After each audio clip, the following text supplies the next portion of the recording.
Hey everybody, welcome to the November-December 2022 layout update for Southern Alberta Rail.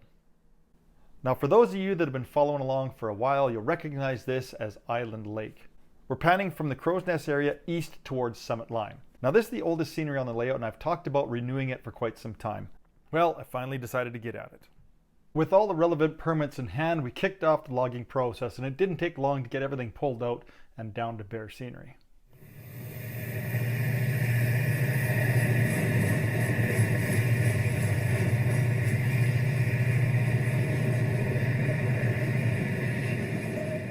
One of the conditions of the logging operation was that SAR was going to be responsible for removing all the logs.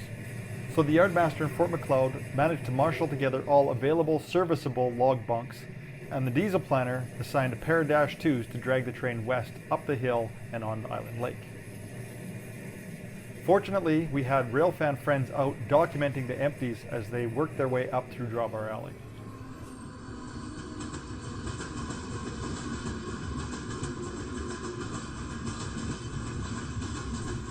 A few days later, we caught the loaded train rattling over the east switch at Burmis on its way back to Fort Macleod. With all the timber out of the way, it was time to get out the precision instruments and start hacking scenery down. Now this rock face that you see here has been cut down and I was hoping to save it, but on further inspection, it was probably what was bugging me most about the scene. So out it came. I went down to the east end of the lake and started working my way backwards towards the rock cut from the new scenery base that I'd started installing at the Summit Line area. With some hacking, chopping, and some rasping, I soon had it to the shape that I wanted and threw a coat of cellular over the top.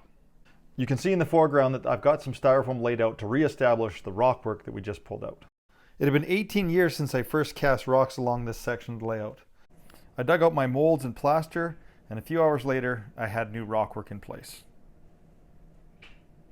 After I was happy with my castings, I cleaned the area up, got out some paint, and applied color to the rock work. I then got out the celluclay and carefully blended the rocks into the hillside.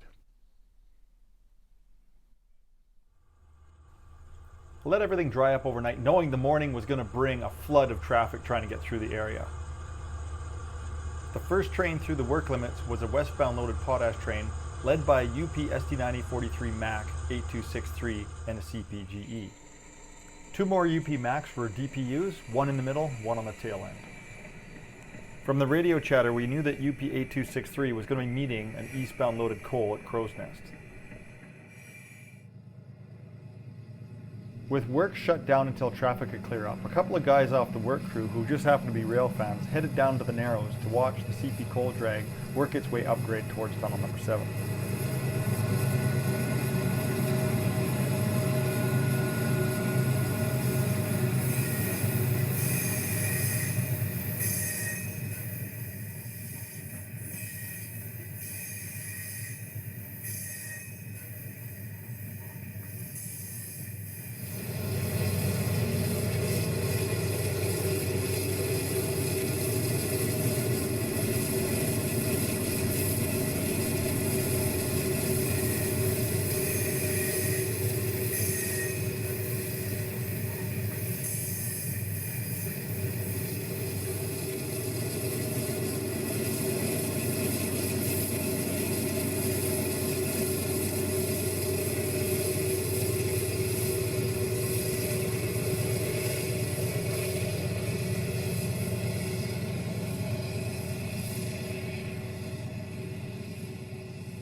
Now as our coal train led by 9679 pops underneath Highway 3, you can see that I managed to get the rest of the celluclay all done here, and in fact even got another rock outcropping put in place.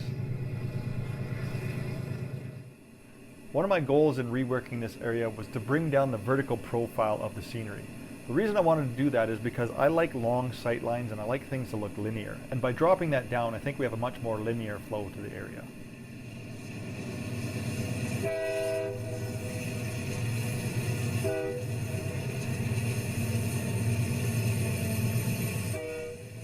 That's all we're going to cover in this video, you guys. Demo work's already begun west of Summit Line. We'll cover that in the next update vid. Thanks so much for watching, and we'll see you next time.